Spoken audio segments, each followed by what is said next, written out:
आठवतंय का? मागच्या वेळेला आपण प्रदूषणाबद्दल भरपूर गप्पा मारल्या. आपल्या आजूबाजूला असलेल्या अनेक गोष्टींमधलं प्रदूषण आपण पाहिलं होतं. काय असतं हे प्रदूषण? चित्र पण बघितलं होतं. आपले अनुभव पण ऐकले होते. आत्ताच गणेशोत्सव झालाय, त्याच्यामध्ये कशी कशी प्रदूषणं झालीत आपण सगळ्यांनी अनुभवली आहेत. प्रदूषण म्हणजे काय? आपल्या परिसंस्थेमध्ये एखादा हानिकारक घटक येणं, त्याच्यामुळे आपल्या परिसंस्थेला काहीतरी इजा पोहोचणं, आपल्यापर्यंत त्याचे कळत नकळतपणे काही परिणाम जाणवणं, ह्या सगळ्या गोष्टीला आपण प्रदूषण म्हणतो. हे प्रदूषण हवेतून होतं, पाण्यातून होतं, जमिनीतून होतं. बरोबर? यातला पहिला टप्पा आपण ऑलरेडी बघितलेला होता. प्रदूषण पहिला प्रकार हवेचे म्हणजे वायू प्रदूषण आपण ऑलरेडी पाहिलंय, डिटेलमध्ये पाहिलंय. वायू प्रदूषणाचे परिणाम, ग्रीन हाऊस इफेक्ट, ओझोन थराचा नाश कसा होतो, हरितगृह परिणाम, जागतिक तापमान वाढ, ह्या सगळ्या गोष्टी आपण पाहिल्या होत्या. आम्ल वर्षा हा त्याचा आणखी एक दुष्परिणाम आपण पाहिला होता. नंतर आपण वनस्पतींवर वायू प्रदूषणाचा होणारा परिणाम, दुष्परिणाम, हे पण पाहिलं होतं की त्याची रंध्र बंद होतात, प्रकाश संश्लेषणाचा वेग कमी होतो, वाढ खुंटली की झाडं आपोआप मरून जातात किंवा गळून पडतात, पानं पिवळी होतात, वाढच त्यांची होत नाही. फुलं, फळं, पानं काही येणार नाही त्या झाडांना जर ते प्रदूषणामध्ये असतील तर. अशा पद्धतीने माणसांना त्याचा त्रास होतोच, पण वनस्पतींना सुद्धा होतो. त्या बिचाऱ्या कुठे पळून पण जाऊ शकत नाही, काही बोलू पण शकत नाही, आहे तिथेच असतात. आणि हे सगळं फक्त आपण केलंय. कुठल्याही प्रकारचं प्रदूषण हे फक्त आणि फक्त आपण बुद्धिमान मानवांनी केलेलं आहे. जगामध्ये इतके सगळे सजीव आहेत. विचार करा, सूक्ष्म जीवांपासून खूप मोठ्या प्राण्यापर्यंत किती किती मोठी जैव विविधता आहे, म्हणजे सजीवातली विविधता. वनस्पतींमध्ये विविधता आहे, प्राण्यांमध्ये आहे, पक्ष्यांमध्ये आहे, सूक्ष्म जीवांमध्ये सुद्धा विविधता आहे. एवढी सगळी डायव्हर्सिटी आहे, पण कोणीही प्रदूषण करत नाही, माणूस सोडलं तर. आपल्या आजूबाजूला सगळे प्राणी फिरतात, आपलं आपलं अन्न शोधतात, पाऊस आला की कुठल्या तरी झाडाखाली, पानाखाली कशी तरी थांबतात. अगदी उदाहरण बघितलं तर आपल्या आजूबाजूला असलेली कुत्री, मांजरी, गायी, म्हशी, आपल्या माहितीतले प्राणी. यांच्यापैकी कधी कोणी काही प्रदूषण केलं असं तुम्हाला दिसलंय का? कचराच फेकला, काहीतरी घाणच केली, पाण्यामध्ये जाऊन कचरा फेकून आले, असं कधीही कोणी काही करत नाही. ते सगळं आपण आपल्या बुद्धीचा वापर करून करतो. पण परमेश्वराने सगळ्यात बुद्धिमान स्पीसीज म्हणजे सगळ्यात बुद्धिमान प्रजाती म्हणून मानव जातीचा विचार केला. आपल्याला सगळ्या गोष्टी समजतात, आपण त्या सगळ्या गोष्टींचा वापर स्वतःच्या भल्यासाठी करतो. जी हवा आहे ना आपल्या आजूबाजूला, ती फक्त आपल्या एकट्यांची नाही, आपल्या आजूबाजूला असलेल्या सगळ्या सजीवांचं आयुष्य त्याच्यावरतीच अवलंबून आहे. आपण हवेतला ऑक्सिजन घेतो, तसेच बाकीचे सगळे सस्तन प्राणी, मनुष्य सोडून, तोच ऑक्सिजन घेतात. तोच ऑक्सिजन वनस्पती सुद्धा रात्री घेतात, आणि याच हवेमधला कार्बन डायऑक्साईड त्या वनस्पती घेतात आणि स्वतःचं अन्न स्वतः बनवतात. म्हणजे आपल्या परिसरामध्ये असलेल्या सगळ्या गोष्टी जशा आपण वापरतो तसे बाकी सगळे सजीव वापरतात.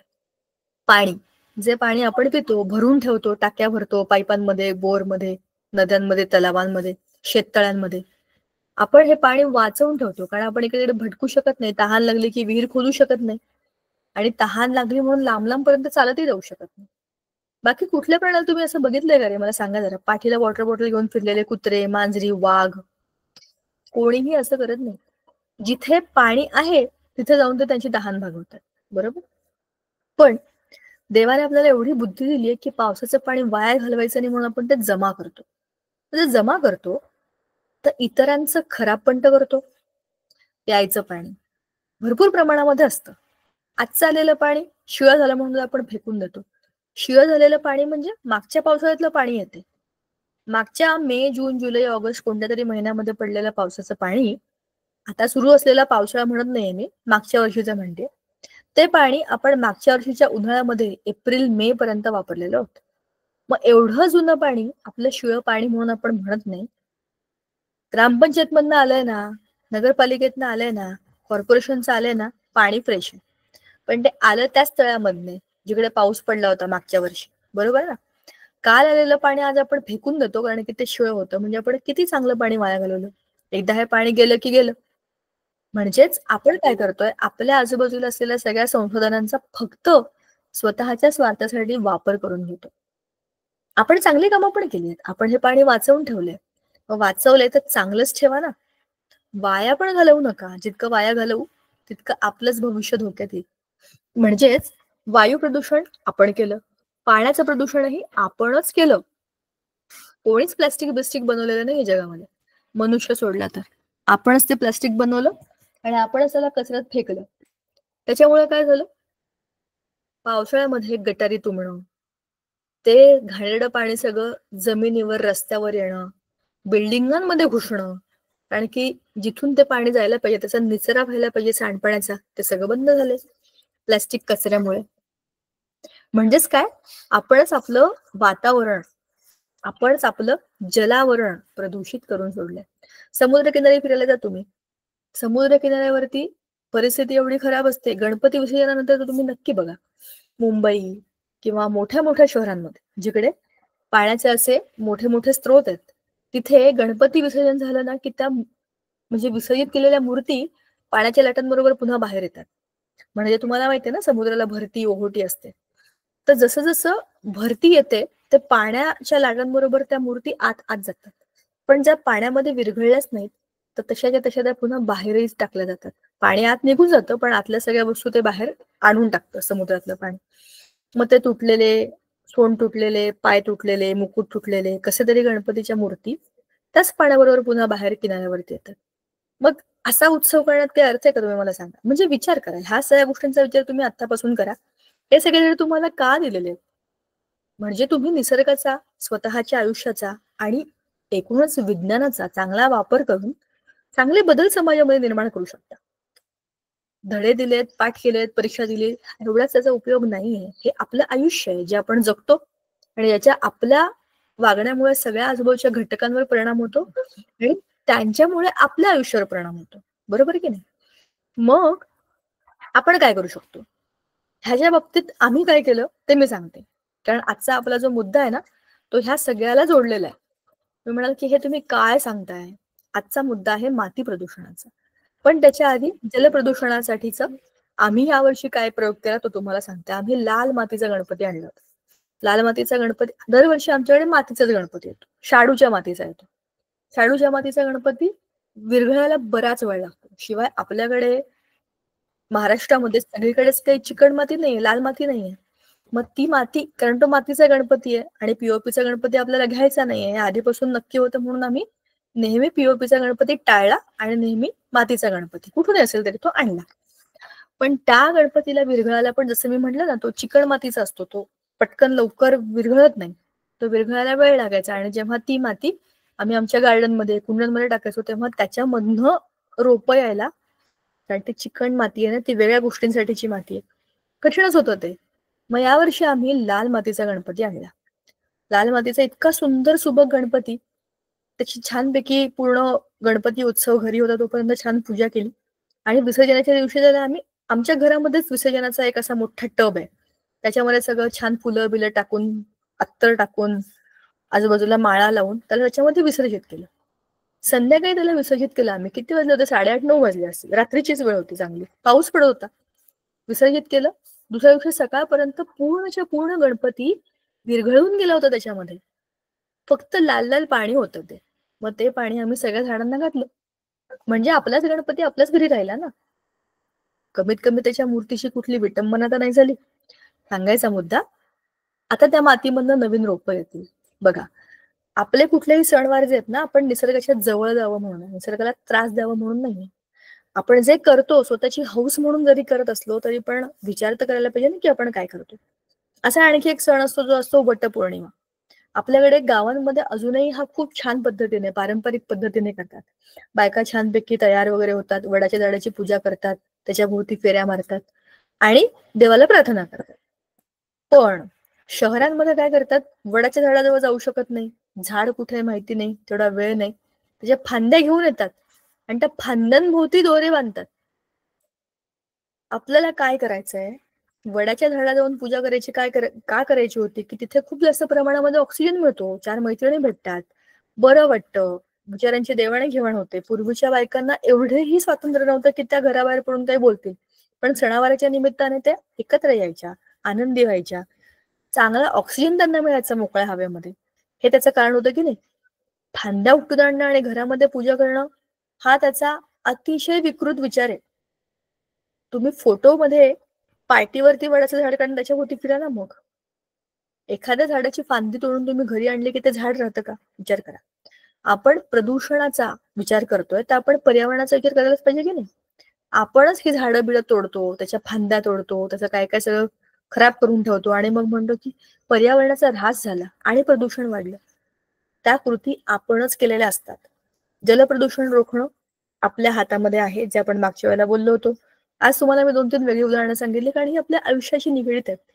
तुम्ही कुठे पाहिलीत का अशी उदाहरणं? तुम्हाला नंतर सांगा. मग आजचा मुद्दा सुरू होतो, जो आहे मातीचे प्रदूषण. माती प्रदूषित होते का? होते. हानिकारक पदार्थ मातीमध्ये गेले की माती प्रदूषित होते. कोणते हानिकारक पदार्थ या मातीत जाऊ शकतात? सगळ्यात पहिला आहे औद्योगिक कचरा. उद्योगधंद्यांमध्ये मोठ्या प्रमाणामध्ये फॅक्टरीमध्ये, त्याच्या कारखान्यांमध्ये अनेक गोष्टींची निर्मिती होते. मोठ्या प्रमाणामध्ये होते. पण हे बनवणं हा काही खाऊचा उद्योग नाहीये. त्याच्यामध्ये खूप माणसं लागतात, खूप पैसे लागतात, खूप मोठ्या मशीन लागतात आणि खूप सारं रॉ मटेरियल म्हणजे कच्चा माल लागतो. त्याच्यावर प्रक्रिया केल्या जातात आणि त्याच्यामधनं रिफाईंड प्रोडक्ट म्हणजे जे आपल्याला हवंय ते बनवलं जातं. पण ह्या सगळ्या प्रोसेसमध्ये खूप कचरा बनतो. काही द्रव, काही स्थायू, तर काही वायू अवस्थेमधनं आपण पर्यावरणामध्ये तो सोडतो. तर या औद्योगिक कचऱ्यामध्ये खूप सारे केमिकल्स असतात, काही तेल असतात, काही घन कचरा असतो, ज्याची विल्हेवाट लावणं सोपं नाहीये. दुसरं आहे कीटकनाशके. कीटकनाशकांची फवारणी आपण जेव्हा झाडांवर करतो, तेव्हा पाण्याबरोबर, पावसाबरोबर ते आपोआप जमिनीवर येऊन पडतात. आपण मागच्या वेळेला सुद्धा बोललो होतो, सगळ्याच्या सगळ्या ज्या रासायनिक गोष्टी आहेत जगातल्या, त्या निसर्गामधल्या सिस्टीममध्ये पटकन ऍसिम्युलेट होत नाहीत, ऍब्झॉर्ब केल्या जात नाहीत. उदाहरण बघा, तुम्ही लोखंडाच्या तव्यावर खाल्लेल्या पोळीमध्ये तुम्हाला लोह जास्त मिळतं. एक आयर्न टॅबलेट जरी तुम्ही खाल्ली तरी पण ती पोटामध्ये ऍसिम्युलेट व्हायला बराच वेळ लागतो. ऍक्सेप्ट होईलच असं नाही. जितक्या प्रमाणामध्ये लोखंड शरीराला मिळायला पाहिजे म्हणजे आयर्न मिळायला पाहिजे, ते मिळेलच असं नाही. म्हणजेच काय, जितक्या नैसर्गिकरित्या तुमच्या शरीरामध्ये ह्या गोष्टी जातात, तितक्या त्या जास्त शरीर मान्य करतं, एक्सेप्ट करतं.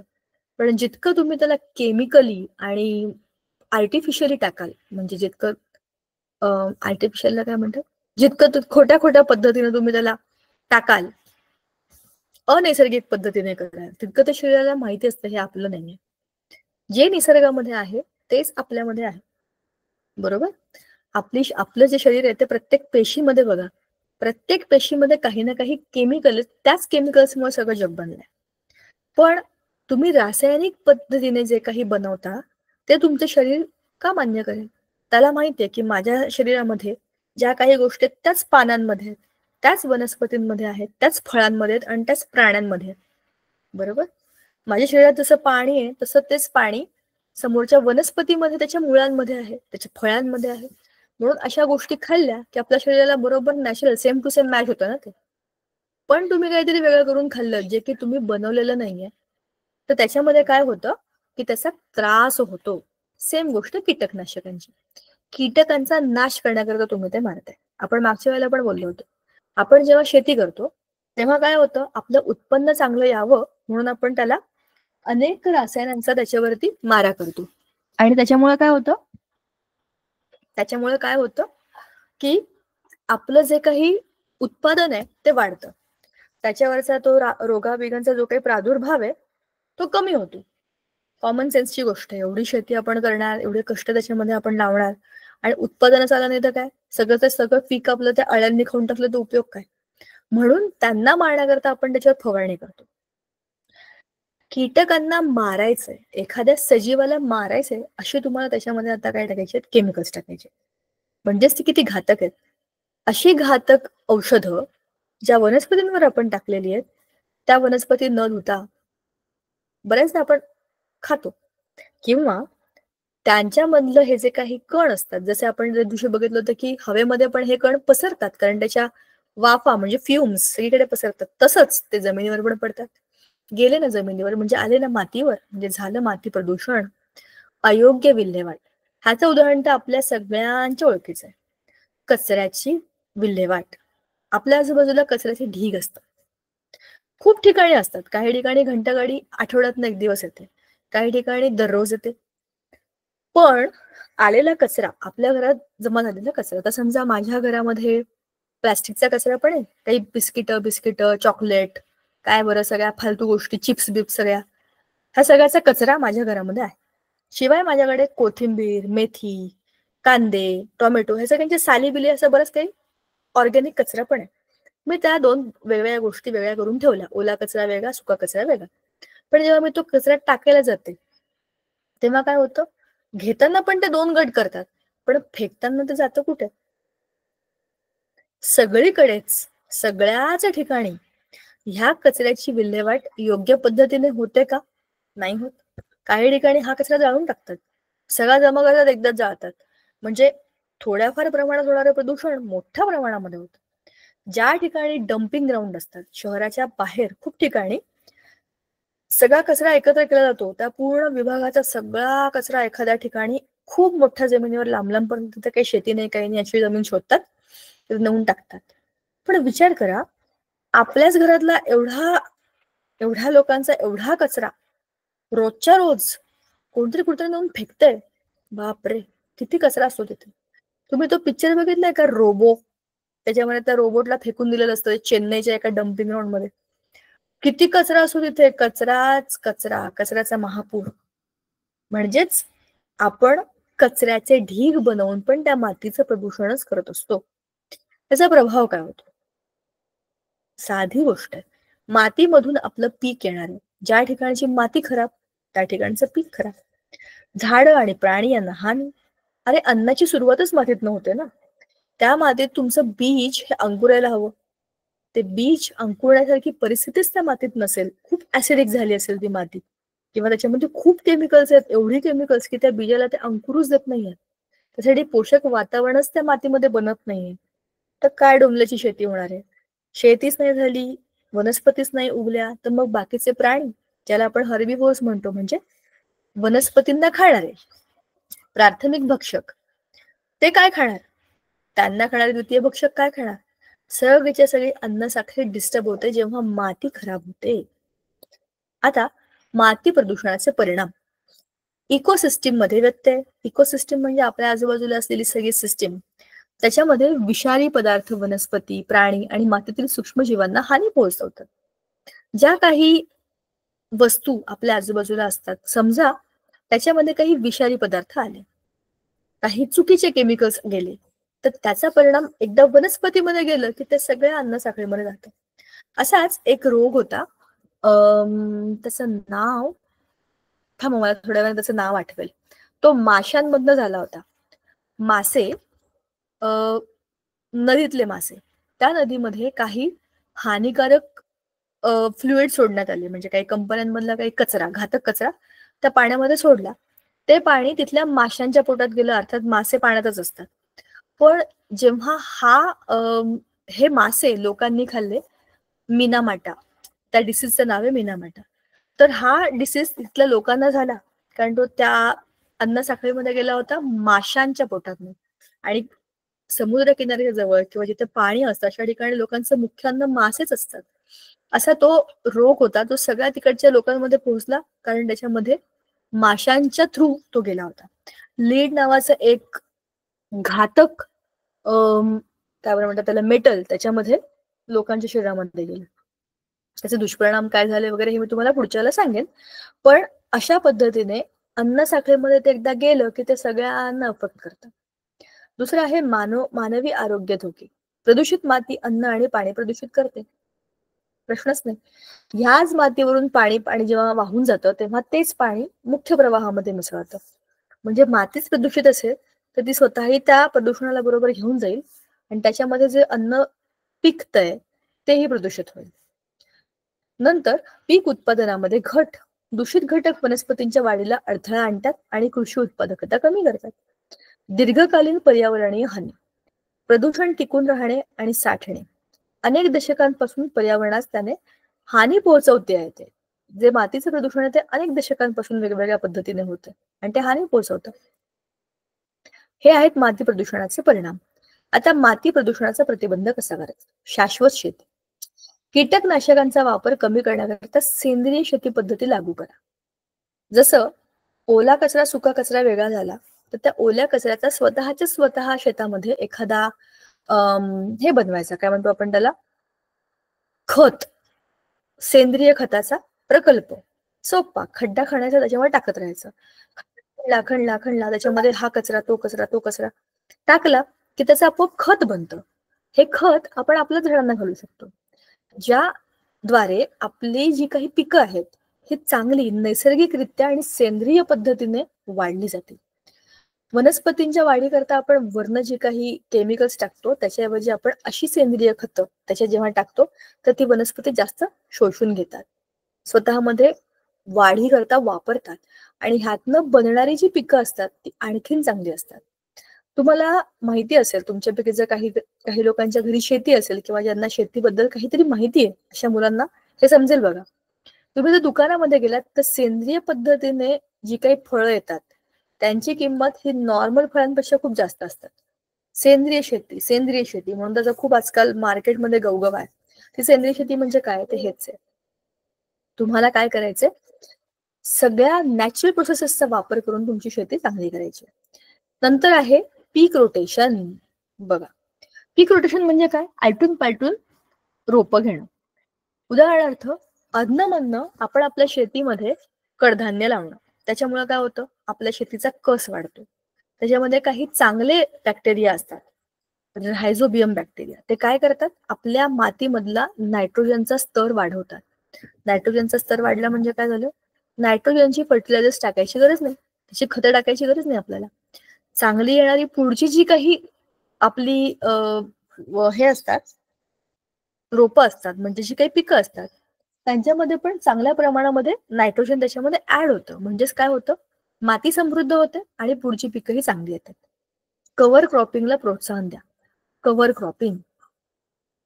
क्रॉपिंग हा एक शेतीतलाच प्रकार आहे. त्याच्यामध्ये आपण आपल्या शेतीच्या मातीचं उपयोजन चांगल्या पद्धतीने करतो. कचऱ्याची योग्य विल्हेवाट लावणे. औद्योगिक कचऱ्याची विल्हेवाट लावण्यापूर्वी त्यावर प्रक्रिया केल्याचं आपल्याला बघायला पाहिजे. म्हणजे कंपनीमधला किंवा एखाद्या फॅक्टरीमधला काही कचरा आहे तो आला आणि सोडला तसाच, असं केलं तर त्याच्यातले घातक विषारी पदार्थ जे काही आहेत ना तेही आपल्या शेतात, आपल्या मातीत, आपल्या पोटात कुठेतरी नक्की जातात.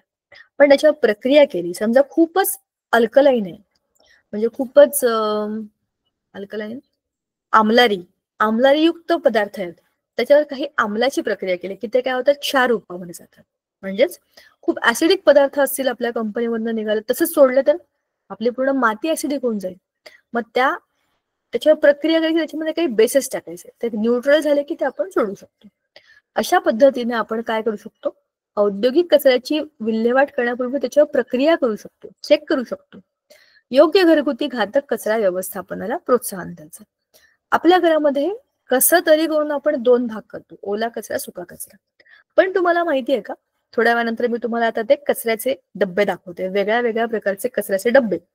त्याच्यामध्ये कसा कचऱ्याचा आपण वेगवेगळा ग्रुप करू शकतो हे तुम्हाला समजेल. थोड्या वेळाने दाखवते मी तुम्हाला हे झालं की. मग आहे मातीवरती उपाय.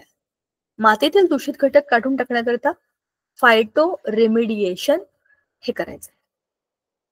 प्रदूषित स्थळांसाठी जमीन सुधारण्याचं तंत्र लागू करायचं. तुम्हाला माहिती की ही सगळी जी जमीन आहे ना याच्यामध्ये ऍसिड रेन झाली होती, म्हणजेच तिथल्या मातीमध्ये आता खूप जास्त प्रमाणामध्ये ऍसिडिटी झाली आहे. म्हणजेच काय झालंय, मातीचा कस खराब झालाय, मातीचा स्तर खराब झालाय. त्याला आता काय करायला पाहिजे, रिपेअर करायला पाहिजे. त्याच्यामध्ये ऍसिड पडलं, काय केलं पाहिजे, बेसिक पदार्थ टाकायचे, त्याचं न्यूट्रलायझेशन झालं की मग त्याच्यामध्ये अशी पिकं लावायची त्याच्यामुळे त्या मातीचं रिपेअरमेंट होईल, बरोबर, त्याला सुधरवायचं. ठीक आहे.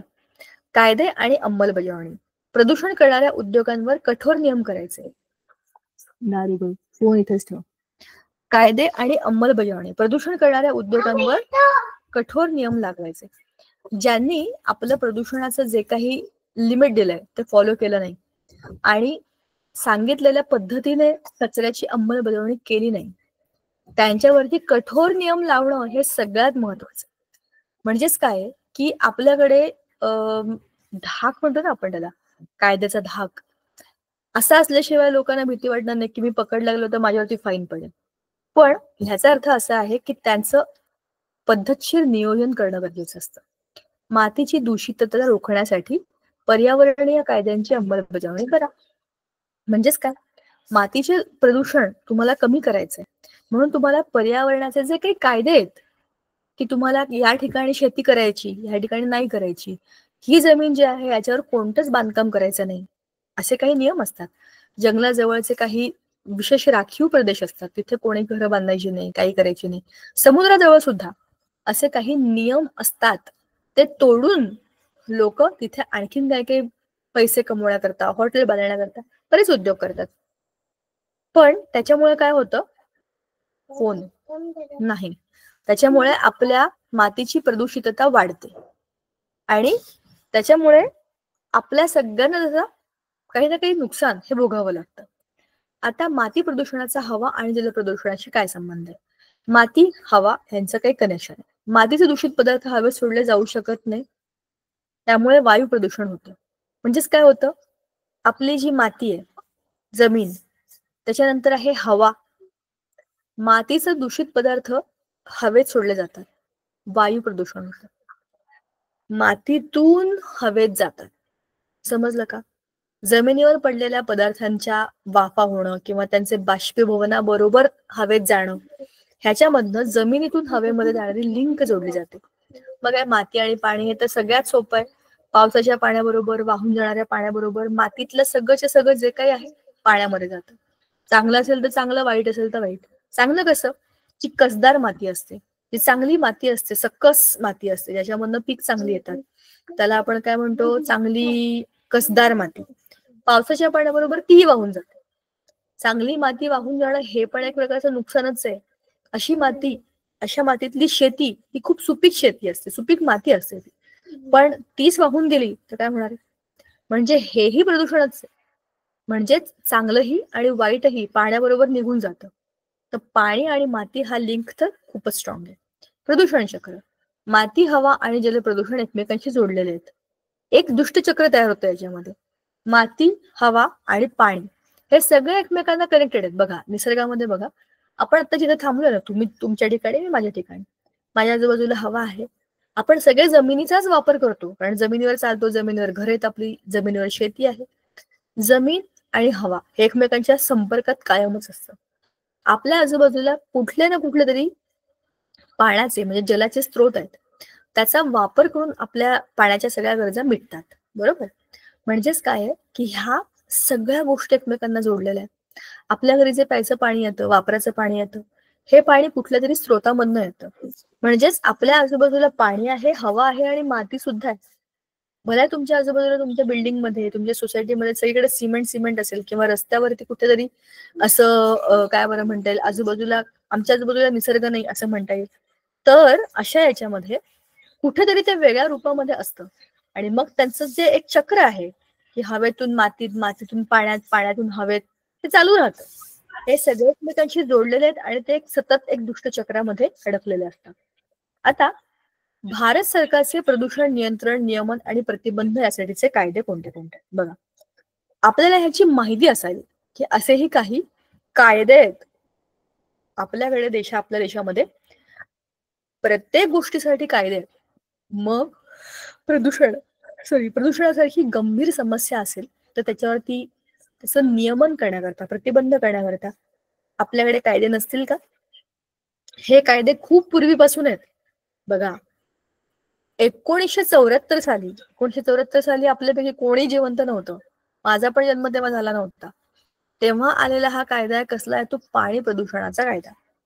हा काय म्हणतो, जलस्रोतांमध्ये प्रदूषक विसर्जन नियंत्रित करण्याचा हा कायदा आहे. जलस्रोत, नदी, समुद्र, तलाव, ओढे, अशा ठिकाणी तुम्ही काय कचरा टाकताय पाण्यातनं, जलस्रोतामधलं प्रदूषण, आमच्या आजूबाजूला कंपन्या आहेत, MIDC एरिया, इकडचा सगळा सांडपाण्याचा कचरा आमच्या समोरच्या नदीत जातो. पण त्याच्यामध्ये किती प्रदूषक आहेत, असं काही लिमिट आहे की नाही? तुम्ही चेक करताय की नाही? तुमच्या कंपनीमध्ये काही मॉनिटर्स लावलेले आहेत की नाही? ह्या संदर्भातली नियंत्रण यंत्रणा 1974 मध्येच आलेली, पाणी प्रदूषणाबद्दलचे नियम. नंतर आहे पर्यावरण संरक्षण कायदा. नाही, ह्याच्या आधी आलाय वायू प्रदूषणाचा. वायू प्रदूषणाचा जो कायदा तो 1981 मध्ये आला. उद्योगांमधून होणारे वायू प्रदूषण नियंत्रित करणे. हा कायद्याला तेव्हाही माझा जन्म झाला नव्हता. 1981 ची गोष्ट आहे. म्हणजे ज्या वेळेला आपल्या देशामध्ये औद्योगिकरण सुरू होतं, त्याच वेळेला लोकांच्या लक्षात आलेल्या गोष्टी आहेत या, की औद्योगिकरणाचे दुष्परिणाम काय काय आहेत. तसे दुष्परिणाम दिसायला लागले, अधिनियम जारी झाले, नियंत्रणाचे कायदे सुरू झाले, कायदे बनले, पाळले गेले का पाळले नाही गेले हा एक वेगळा विषय. पण हो, असे काही आपल्या देशामध्ये ऑलरेडी ऑप्शन दिलेले आहेत की तुम्ही ह्या गोष्टीचं नियमन करायचं, तुम्ही ह्या गोष्टी फॉलो करायच्या. तुमची एखादी कंपनी आहे, समजा माझ्याकडे कापड कारखाना आहे, कापड बनवण्याचा उद्योग, कपडे बनवण्याचा.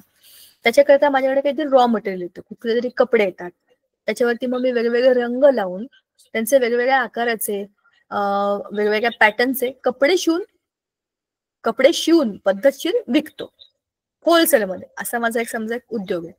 तर त्या उद्योगामध्ये माझ्याकडे काय कच्चा माल येतो, कपडे, रंग, पाणी, अशा भरपूर गोष्टी माझ्याकडे येतात ज्या की माझ्या कच्च्या मालामध्ये येतात. मग मी त्याला प्रोसेस करणार, तर माझ्या कंपनीमधले जे काही युनिट्स आहेत, कटिंगवाले, कलरिंगवाले, बरोबर, ह्या सगळ्यांबरोबर मला आता चेक करायचंय की मी काय काय क्लिनिंग करणार आहे. काम करायचं कुठलंही, त्याच्याकरता भरपूर प्रमाणामध्ये पाणी लागतं. ह्या पाण्याचा वापर तुम्ही धुण्याकरता करा, वापरण्याकरता करा, किंवा आणखीन काही बदलण्याकरता करा, काही बनवण्याकरता करा. पण ह्या सगळ्यामधनं खूप पाणी खराब होतं, ते प्रदूषित पाणी असतं आणि ते आपण कुठेतरी सोडतो. त्या पाण्याबरोबर त्याच्या वाफांमधनं जे काही बनतं, पाण्याच्या वाफेबरोबरही इतरही अनेक वायू आपण हवेमध्ये विसर्जित करत असतो जेव्हा आपण अशा काही प्रक्रिया करतो, मोठ्या प्रमाणामध्ये करतो. तर हा सगळा जो कचरा आहे वायू प्रदूषणाचा, गेला वायूमध्ये. एकदा गेला की गेला. असे वायू काही दिसत नाही, हवा आपल्याला दिसत नाही पण असते, वायू दिसत नाहीत पण समजतात.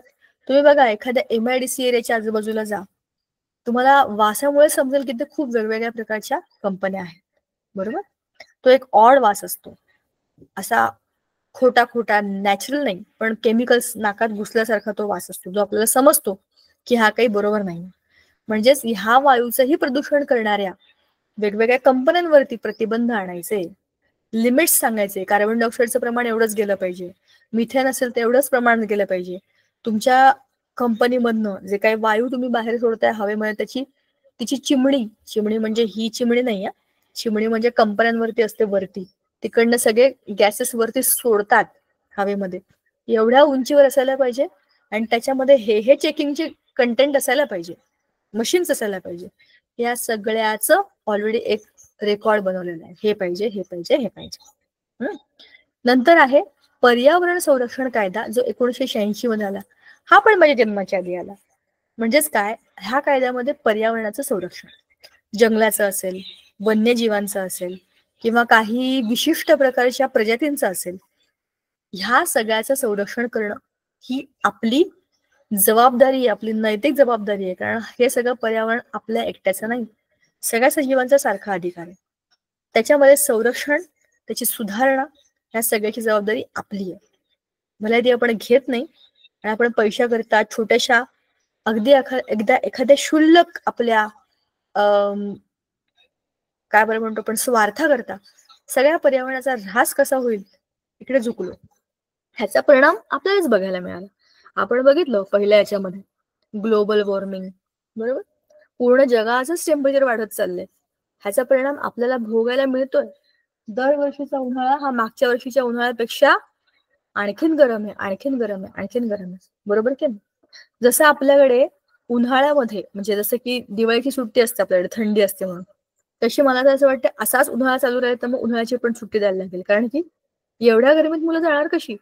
मागच्या 2 उन्हाळ्यामध्ये तुम्ही अनुभवलंय का, जेव्हा उन्हाळ्यामध्ये शाळा असते एप्रिलमध्ये, वर्गामध्ये बसवतही नाही आणि घरी राहवत पण नाही, तुम्ही कुठे राहा, तुम्हाला अस्वस्थ वाटेल. कारण बाहेरच तापमान एवढं जास्त आहे की तुम्ही एखाद्या छताखाली बसलात, वर्गामध्ये जरी बसलात, जिकडे तुम्हाला डायरेक्ट ऊन लागत नाही, पण उन्हाच्या झळा मात्र नक्की लागतात, बरोबर. म्हणजेच काय, प्रदूषण हे आपल्या आजूबाजूला आपणच निर्माण केलेलं आहे. पण त्या प्रदूषणाचं नियंत्रण करणं ही आपली गरज आहे. त्याच्याकरता प्रदूषण नियंत्रण मंडळ ही सरकारने ऑलरेडी स्थापन केलेली आहे, राज्यस्तरावरती पण आणि देश स्तरावरती. भारत सरकारने प्रदूषणाचा सामना करण्याकरता सर्वसमावेशक कायदा लागू केलाय. हे कायदे हवा आणि पाण्याच्या गुणवत्तेचे नियमन करतात. पर्यावरणाचे संरक्षण करतात आणि समर्पित प्रदूषण नियंत्रण मंडळाद्वारे त्याची अंमलबजावणी केली जाते. प्रदूषण नियंत्रण मंडळ हे एक वेगळं डिपार्टमेंट आहे. ते प्रदूषणाचाच अभ्यास करतं, त्याच्यावरती वेगवेगळ्या समस्यांचं सोल्युशन काढण्याचं काम करतं आणि प्रदूषण नियंत्रण मंडळ वेगवेगळ्या चौकांमध्ये त्याचे हे पण दाखवतं, त्या भागामध्ये किती प्रदूषण आहे, कोणत्या वायू किती प्रमाणामध्ये, असे टीव्ही असतात ना, तसे टीव्ही असतात, त्याच्यामध्ये झळकत असतं की किती प्रमाणामध्ये प्रदूषण आहे. सो असे अनेक उपक्रम ह्या प्रदूषण मंडळामध्ये केले जातात. उदाहरणार्थ आता प्रदूषण नियंत्रण मंडळानेच गणपती उत्सवामध्ये म्हणजे गणेशोत्सवामध्ये कमीत कमी प्रदूषण व्हावं पाण्याचं म्हणून काय केलं, म्हणून जे काही गणेशोत्सवातलं जे काही डेकोरेशन असतं किंवा ज्या काही निर्माल्यांचं, प्लास्टिकच्या कचऱ्याचं आपण जे काही व्यवस्थापन करतो त्याच्याकरता अनेक चांगले उपक्रम सुरू केले. उदाहरणार्थ प्लास्टिकचा कचरा, फुलं, जे काही डेकोरेशन सामान असेल ते वेगळ्या वेगळ्या कलशांमध्ये जमा करायचं किंवा फुलांचा कचरा, निर्माल्य, पत्री अशा सगळ्या गोष्टी वेगळ्या कलशामध्ये जमा करायच्या आणि याच्याद्वारे काय होतं, प्रदूषणाचं नियंत्रण केलं जातं. सगळं एकमेकांना धरून आहे, माती, पाणी, हवा, कसलंही प्रदूषण कसंही असू द्या, पण त्याच्यामध्ये तुम्हाला काय चेक करायचंय, कमीत कमी प्रदूषण कसं होईल ते बघायचंय. आता बघा इथे काय दिलंय, दिल्ली प्रदूषणाचं एक चित्र दिलं आपल्याला इथे. दिल्लीने कर दिखाया म्हणजे दिल्लीमध्ये हे करून बघितलं बरं का त्यांनी. 12-14 साली तिथे प्रदूषणाची लेवल होती 154. आता 16-18 मध्ये किती झाली, 115. बराच जुना आहे हा फोटो, भरपूर जुना आहे.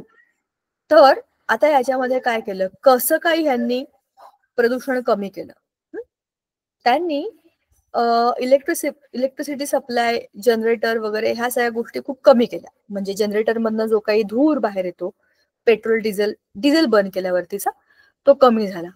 मग heavy fires on construction sites in violation of dust control norms.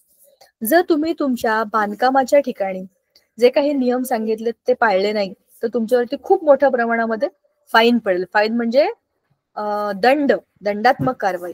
Implementation of honourable supreme court's graded response action plan, closure of Rajput and Badarpur thermal power plants. ज्या पॉवर प्लांट मधनं खूप जास्त प्रदूषण होतंय असे बंद करून त्याच्या बदल्यात दुसरे जे कमी प्रदूषण करतील असेही पॉवर प्लांट म्हणजे जिकडनं इलेक्ट्रिसिटी बनते असे बनवणं. मग त्यांनी दिल्लीमध्येच ऑड इव्हन व्हेकल सिस्टीम अशी काढली होती. इतकं प्रदूषण आहे दिल्लीमध्ये, इतकं हवेचं प्रदूषण आहे की सामान्य माणसाला तिथे श्वास घेताना पण खूप त्रास होतो, कारण एवढ्या प्रदूषणामधनं ऑक्सिजन काढणं आणि त्यात जगणं हे कोई सिंपल बात नाही आहे. मग त्याच्यामध्ये त्यांनी आज सगळेचे सगळे ऑड नंबरचे, ऑड म्हणजे विषम संख्येच्या गाड्या रस्त्यावर फिरतील, मग उद्या सगळ्या समसंख्येच्या गाड्या फिरतील, असं करून आलटून पालटून कमीत कमी वाहनांची संख्या कमी व्हावी असे नियम आणले. मग आता आज माझी गाडी जर विषम संख्येची आहे आणि मला जायचं ऑफिसला, पण माझा एक कलिग आहे किंवा माझी एक मैत्रीण आहे जी पुढच्या गल्लीत राहते आणि तिची गाडी आहे इव्हन नंबरची, तर मग मी काय करेन, आपोआप तिला फोन करेन की मी तुझ्या बरोबर येईन आज, तू उद्या माझ्या बरोबर ये. लोक स्वतःहून डोकं चालवत नाहीत, पण सरकारी दंडाच्या भीतीने कधी कधी लोक बरोबर काम करतात. लोक एवढे निर्बुद्ध असतात की स्वतःहून असा कोणी काही चांगला विचार करतंय हेही त्यांना समजत नाही. ह्याचे मी तुम्हाला खरं उदाहरण सांगते, माझ्याच बाबतीत झालेलं. आमच्या इकडे आजूबाजूला बरीच मुलं आहेत, ही सगळी मुलं एकत्रच एका शाळेत जातात, माझी मुलं त्या शाळेत जातात, तर आपण एकत्र जावं आणि एकत्र यावं ह्यासाठी एकत्रच एक पालकांनी गाडीने सगळ्यांना न्यावं, त्यांना आपण पैसे देऊ असा विचार आम्ही केला.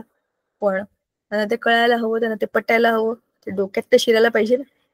नुसतंच शाळा शिकून मोठे झालेले आणि आम्ही सुशिक्षित आहोत म्हणणारे लोकही ह्या गोष्टीचा विचार करत नाही की आपण किती छोट्या छोट्या गोष्टींमधनं आपलं पर्यावरण वाचवू शकतो.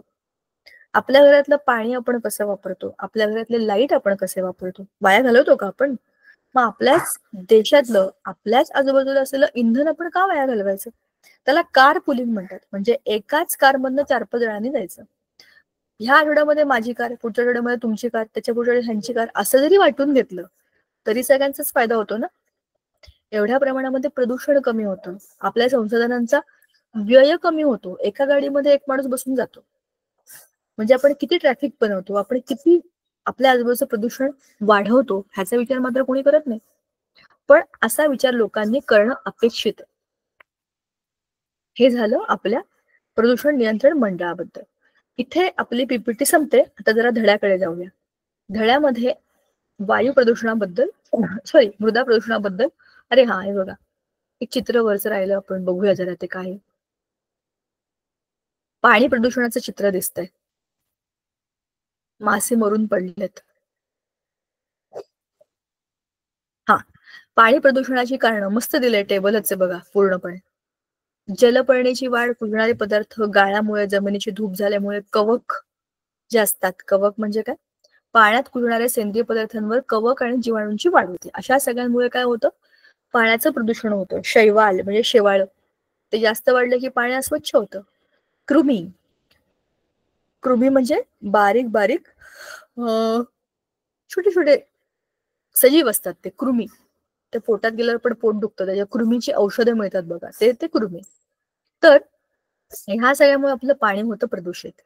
आता मानवनिर्मित कारणं आणि परिणाम काय. निवासी क्षेत्रातलं सांडपाणी, औद्योगिक सांडपाणी, खनिज तेल गळती, खते, कीटकनाशकांचा वापर, आपण पाणी प्रदूषणाबद्दल बोलतोय सध्या, आणि इतर कारणं. ह्या सगळ्याचे परिणाम, मानवावर होणारे परिणाम आपण बघितलं होतं. पोटात न होणारे सगळे, पाण्यात न होणारे सगळेचे सगळे रोग, इतर परिणाम. मला हे चित्र तुम्हाला दाखवायचं होतं, जे आपण मागच्या वेळेला पाहिलं नाही. पाण्यामध्ये झालेल्या प्रदूषणामुळे किती मासे मरून पडलेत बघा, त्यांची काय चूक आहे बिचाऱ्यांची. त्याच पाण्यामध्ये ते जन्माला आले, तिकडेच ते राहत होते, आपण तिथे प्रदूषण केलं आणि आपल्या चुकीमुळे ते सगळे मेले. असं माणसाचं काम प्रत्येक ठिकाणी निसर्गाला हानी पोहोचवत असतं, बरोबर की नाही. म्हणजे आपण आपल्या परिसंस्थेचा किती गैरवापर करतोय. चला, पुढचा आपला आजचा जो मुद्दा आहे तो एकदा पुस्तकात बघायचा आपल्याला, मग आपण थांबणार आहे. मृदा प्रदूषण. जमिनीची धूप होणं म्हणजे काय, की पृथ्वीवर जमिनीने व्यापलेल्या एकूण भागापैकी काही भाग हा काय, बर्फाच्छादित आहे, आणि काही भाग वाळवंटी, तर काही हा कसा आहे, पर्वत, डोंगर रांगा, काही नॉर्मल आहे, जिकडे आपण काहीतरी करतो, शेती करतो, इतर काही वापरा करता. आता मातीतील भौतिक, जैविक आणि रासायनिक गुणधर्मामध्ये नैसर्गिकरित्या आणि मानवी कृत्यामुळे जे बदल घडून येतात, त्यामुळे त्याची उत्पादकता कमी होते. तेव्हा आपण त्याला म्हणतो माती प्रदूषण झालं, म्हणजे मृदा प्रदूषण. मातीमध्ये असलेल्या ज्या काही तत्वांमुळे माती सुपीक असते किंवा उपयुक्त असते, त्याच्यातच काहीतरी बिघाड झाला, त्याची उत्पादकता कमी झाली, त्याचा वापर करण्यासारखी परिस्थिती उरली नाही, त्याला आपण म्हणतो मृदा प्रदूषण. आता 2 चित्र आपल्याला बघायला सांगितलेली आहेत. एक किती छान शेत आहे बघा, सगळं शेत नांगरून ठेवलंय, मस्त काळी माती भुसभुशीत केलेली, आणि बघा ही पडीक माती, काय त्याच्यावर कचरा पडलाय, दगड पडलेत, काय काय पडलंय, घाण दिसतंय. चित्र बघूनच हे कळतं की हे किती छान आहे आणि हे किती घाण आहे. इथली मृदा प्रदूषित झालेली आहे. आता कशामुळे होते बघा, घरगुती टाकाऊ वस्तू, जैविक टाकाऊ पदार्थ, शेतातून बाहेर पडणारे पदार्थ, ह्यांची प्रत्येकी 5 उदाहरणं त्याच्यामुळे काय होतं हे तुम्हाला सांगायचंय. हा आपला होमवर्क आहे. ओला कचरा, सुका कचरा, घरोघरी शौचालय, यावर वर्गमित्रांवर चर्चा करा आणि मला सांगा बरं का, तुम्हाला काय नवं सापडतंय का. मृदा प्रदूषणाचे परिणाम काय होतात. कारखान्यातील क्षारयुक्त, आम्लयुक्त पाणी, मातीत मिसळल्याने माती नापीक होते. किरणोत्सारी पदार्थ, इतर प्रदूषक मृदेमधून पाणी, पिके आणि मानव यांच्या अन्नसाखळीतून प्रवास करतात. मृदा प्रदूषणामुळे जलप्रदूषणाचा धोका वाढतो, कारण विषारी द्रव्ये मृदेमधून सावळच्या पाण्यामध्ये, पाण्यामध्ये किंवा पाझरून भूगर्भामध्ये प्रवेश करतात आणि जीवजंतूंमध्ये अनेक रोगांचा प्रसार होतो. म्हणजेच किरणोत्सारी पदार्थ म्हणजे काय, ज्याच्यामधनं रेडिएशन बाहेर पडतात, असेही पदार्थ जमिनीवर टाकून ठेवले किंवा पाण्यात गेले की ते गेले, मग ते सगळीकडे बरोबर पसरतात. मृदा प्रदूषणाचा हवा तसेच जलप्रदूषणाशी काय संबंध आहे. ओल्या कचऱ्याचे खतात रूपांतर न करता चुकीच्या पद्धतीने फेकून दिला की तिथे सडतो, कुजतो, हानिकारक रोगजंतू तिथे वाढतात, हे वाहत्या पाण्यात मिसळतात आणि पाणी प्रदूषण होतं. बघा, तुमच्या मृदा प्रदूषणात आता पाणी प्रदूषण झालं.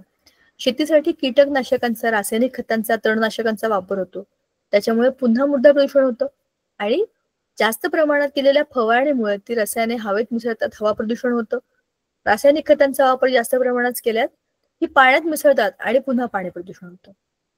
मानवी मलमूत्र, पशु पक्षी यांची विष्ठा मातीत मिसळल्याने मृदा प्रदूषण होतं. ही घाण तिथे तशीच राहिल्यास त्यामुळे वेगवेगळे वायू बाहेर पडतात, दुर्गंधी सुटते. ते वायू हवेत मिसळतात आणि हवेचं प्रदूषण होतं. आणि हीच घाण पाण्यात मिसळली की झालं पुन्हा पाणी प्रदूषण. सगळे एकमेकांना जोडलंय, माती, पाणी, हवा. प्रदूषण प्रतिबंध आणि नियम, ह्यातले 3 नियम आपण मगाशी बघितले. 1974चा जल प्रदूषण पहिला कायदा, जल है तो जीवन है, पहिल्यांदा पाण्यावरती कायदा आला. मग आला हवा, कारण आपण हवेतनं श्वास घेतो. तिसरा आला पर्यावरण, या तिघांवरतीचे नियम, हे आपल्याला माहिती असावे. हे आपण लिहून 2-3 वेळा त्यांची नावं आणि वर्ष लक्षात ठेवायचे. जैववैद्यकीय कचरा, बरं हा एक डेंजरस प्रकार आहे. जैववैद्यकीय कचरा हे काय आहे? जेव्हा तुम्ही एखाद्या हॉस्पिटलमध्ये गेला असाल किंवा जेव्हा तुम्हाला बरं नसेल तेव्हा तुम्ही इंजेक्शन घेतलंय, नक्कीच घेतलंय, औषधं गोळ्या घेतल्यात. साधं इंजेक्शन लावताना आपल्या हाताला त्याआधी स्पिरिट लावतात, तो गोळा असो तो फेकून देतात खाली. इंजेक्शन देतात, बोट ठेवायला सांगतात, दुसरा कापूस गोळा असतो फेकून देतो. आपल्याला जखम झाली, बँडेज लावलं, निघालं, टाकून दिलं. रक्ताच्या बाटल्या, त्या आपल्या सलाईनच्या बाटल्या, त्याच्या ट्यूब्स, अनेक प्रकारच्या शरीरातनं बाहेर पडलेल्या अनावश्यक गोष्टी, क्लिनिंग मध्ये, ऍक्सिडेंट्स मध्ये, ऑपरेशन्स मध्ये, हॉस्पिटल मधला कचरा, हा आहे जैववैद्यकीय कचरा. हा जीवांचा म्हणजे सजीवांचा पण वैद्यकीय प्रक्रियांमधनं निर्माण झालेला कचरा असतो. त्याच्यामध्ये काही असू शकतं, रक्त, पू किंवा कसं तरी शरीरामधलं द्रव्य, हाडं, एखाद्या वेळेला स्किन प्रोडक्ट, काही असू शकतं. किंवा त्याच्यावरती ट्रीटमेंट करतानाचे वापरलेले इंजेक्शनचे धागे असतील, हँड ग्लोव्ज असतील, औषधं असतील. अनेक प्रकारच्या वैद्यकीय कचऱ्याला हॉस्पिटलमध्ये जेव्हा जमा करतात तेव्हा त्याचा निचरा करणं हा एक खूप महत्वाचा टास्क असतो. तो आपल्या आरोग्याशी निगडीत आहे. बरोबर? जिथे सगळा कचरा पडलाय तिथे तुम्ही असा कचरा टाकू शकत नाही. त्याची विल्हेवाट वेगळ्या पद्धतीने करायला पाहिजे. धोकादायक उत्सर्ग, अशा गोष्टी ज्याच्यामधनं रेडिएशन्स बाहेर पडतात, त्या फेकताना, त्या टाकताना काळजीपूर्वक टाकायला पाहिजे. घन कचरा, सॉलिड वेगळे, ध्वनी प्रदूषण नियंत्रण या सर्वांबाबत विविध कायदे, नियम अस्तित्वात येते. अगदी ध्वनीचं प्रदूषण सुद्धा, वायू प्रदूषण, जल प्रदूषण, मृदा प्रदूषण आणि ध्वनी प्रदूषण. आपल्या आजूबाजूला कानाचे अगदी कानाचे पडदे फाटतील इतक्या कानठळ्या बसेल असे आवाज आपण बघतो, ऐकतो. गणपती विसर्जनामध्ये गणपतीच्याच बाजूला मोठ्या मोठ्या डीजे लावतात, त्या गणपतीचे कान किती दुखत असतील. विचार करा ना, आपल्याच कानाला ढाण ढाण ढाण ढाण, काय एन्जॉयमेंट आहे? मूर्खपणा आहे. खरं गणपती विसर्जन कधी आहे? ढोल ताशाची मिरवणूक आहे, सगळे मुलं लेझिम खेळतायत, आपला गणपती बाप्पा जातोय, त्या फिलिंग मध्ये तुम्ही आहात. तुम्ही काहीतरी घेतलंय, वेगळ्याच नशेत आहात, वेगळ्याच धुंदीत आहात, तो गणपती बिचारा मागे कुठल्या मूर्खांसोबत मी जातोय असा विचार करणार नाही का? ती बुद्धीची देवता आहे. तर विचारपूर्वक बुद्धीचा वापर करूनच आपण त्याचं सण समारंभाचं सेलिब्रेशन केलं पाहिजे. कोणीही, कुठल्याही माणसाने जात, धर्म, प्रांत याचा मुद्दा नाहीये. कुठलाही सण तुम्ही जेव्हा सण साजरा करता तेव्हा तुम्ही विचार करता का की याचा प्रदूषणावरती काय परिणाम होत असेल किंवा आपल्या पर्यावरणावरती काय परिणाम होत असेल? ध्वनीचं प्रदूषण हा आपला मूर्खपणा आहे. बरोबर? बघा, खूपदा अगदी तुम्ही रेल्वे ट्रॅकच्या जवळ तुमचं घर असेल, किती आवाज असतात तिथे, तुम्ही तो अवॉइड नाही करू शकत, कारण ते मुद्दाम नाही करत आहेत. ते तिथे गाड्या जाणार येणार तर हे आवाज येणारच आहेत. बस स्टॉप, एसटी स्टँड, आवाज सतत, भोंग्यांचे आवाज, गाड्यांचे आवाज, पिप पिप आवाज. एखाद्या ट्रॅफिक सिग्नलवरती तुम्ही थांबा, असे कलकल कलकल कलकल कलकल डोकं दुखायला लागतं आपलं. का? कारण ध्वनी प्रदूषणामुळे कानांवर, मेंदूवर, आपल्या श्वासोच्छ्वासावर, हृदयावर, सगळ्यावर ताण येतो. ह्या सगळ्यांना नियंत्रण करणारे सगळे कायदे आपल्याकडे आहेत, पण पाळले जातात का? हा रिसर्चचा मुद्दा आहे. कारखाने, औद्योगिक वसाहती, महानगरपालिका, जिल्हा परिषदा, पंचायत समित्या, ग्रामपंचायती, सगळीकडे सगळ्या ह्या महत्वाच्या गोष्टींशी संबंधित कायदे आहेत. त्यांचे पालन होतं की नाही याची देखरेख करण्याचं काम मात्र प्रदूषण नियंत्रण मंडळ आणि केंद्रीय प्रदूषण नियंत्रण मंडळाचं आहे. गाड्यांचे PUC चेक केले जातात. ज्या गाड्या फिरतात पीयूसी सर्टिफिकेट चेक करतात. जो काही त्यातनं बाहेर पडलेला धूर आहे तो बरोबर नियंत्रणामध्ये आहे का नाही हे त्याच्यामध्ये चेक करतात. तर ते पीयूसी कंट्रोल ही महत्वाची गोष्ट आहे. जे आपल्याकडे आपण नुसता एक पेपरचा तुकडा म्हणून बघतो ते खरं तर निसर्गासाठी आवश्यक आहे. तुम्हाला मी म्हटलं होतं की तुम्हाला मी वेगवेगळ्या प्रकारचे डस्टबिन दाखवेन. थांबा आता आपण जरा बघूया. Dustbin colour wise segregation.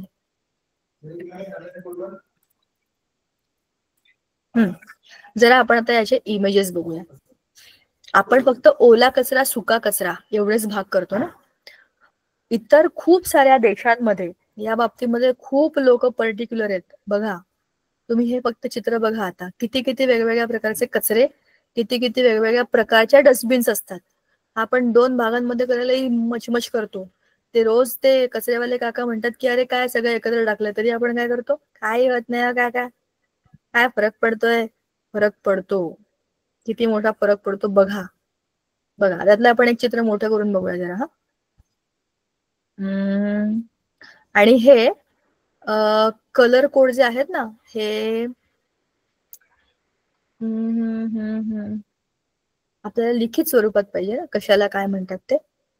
Just हा हा बघा, हे दिसतंय का तुम्हाला. कॉपी करू आणि एका मोठ्या पेज वरती बघू, म्हणजे मला नीट दाखवता येईल मला. हे एकदा बघू आणि मग आपण आज थांबू. म्हणजे काय, कचऱ्याचं व्यवस्थापन 2च भागात केलं पाहिजे असं काही नाहीये. सी त्याचे अनेक छोटे आणि चांगले पर्याय असू शकतात. बघा, प्लॅस्टिकचा कचरा, पेपरचा कचरा, ग्लास म्हणजे काचा हा एक वेगळा प्रकार आहे. ओला कचरा सुका कचऱ्यामध्ये आपण ग्लास, पेपर, प्लॅस्टिक एकत्र करतोय. ते वेगळे वेगळे केलेत. प्लॅस्टिकच्या बाटल्या वेगळ्या, प्लॅस्टिकचे रॅपर वेगळे, चिप्सचे पाकिट वेगळे. पेपर, ऍब्सोल्युटली पेपर, न्यूजपेपर, वह्यांची पानं, पुठ्ठे हे वेगळे. ग्लास, काचेच्या वस्तू आहेत, काचेच्या बाटल्या येतील, काचेच्या बांगड्या येतील, ग्लास येतील, बाटल्या काही असू शकतं. E waste, electronic waste. तुम्हाला हे समजलं का. ह्या सगळ्याचं आपण एकच कॅटेगरी केली, ओला कचरा नाही सुका कचरा. सुका कचऱ्याचे भाग बघा, इलेक्ट्रॉनिक वेस्ट, मोबाईलचे हेडफोन तुटलेत, चार्जरच्या वायर त्याच्यामध्ये आहेत, काहीतरी लॅपटॉपच बंद झाला त्याचा हा पार्ट, माऊस टाकला त्याच्यामध्ये, हा ई वेस्ट. ऑर्गॅनिक वेस्ट म्हणजे सेंद्रिय, जे तुम्ही रिसायकल करू शकता, झाडं, पानं, फुलं यांचा कचरा. मेटल, बघा मेटलचा कचरा वेगळा करून टाकायला पाहिजे. आपण काय करतो का असं. हे चित्र तुम्हाला दाखवण्यामागचं कारणच हे आहे की अनेक प्रकारचे कचऱ्याचे सेग्रिगेशन केले जातात. इतर देशामध्ये याच्या बाबतीत फार जागरूकता आहे. आपणही जागरूक झालो तर आपलं भविष्य सुधरेल. ठीक आहे, आज थांबूया आपण इथे. हा धडा आपला इथे संपला. पुढच्या वेळेला आपण नवा धडा सुरू करू आणि आणखी एखाद्या नव्या मुद्द्यावरती छान चर्चा करू. तुम्हाला कळलं का कचऱ्याचं व्यवस्थापन किती महत्वाचं आहे. येस, आपण आपल्या देशाला छान स्वच्छ सुरक्षित ठेवूया आणि स्वतःची तब्येत पण चांगली ठेवूया. आपण कचरा चांगला ठेवूया, चांगल्या पद्धतीने वेगळा करून ठेवूया, त्यात आपलंच भले. बाय, भेटूया पुढच्या वेळेला. Thank you so much. आणि नवा धडा, नवा अभ्यास. Bye. Thank you sir. Bye bye.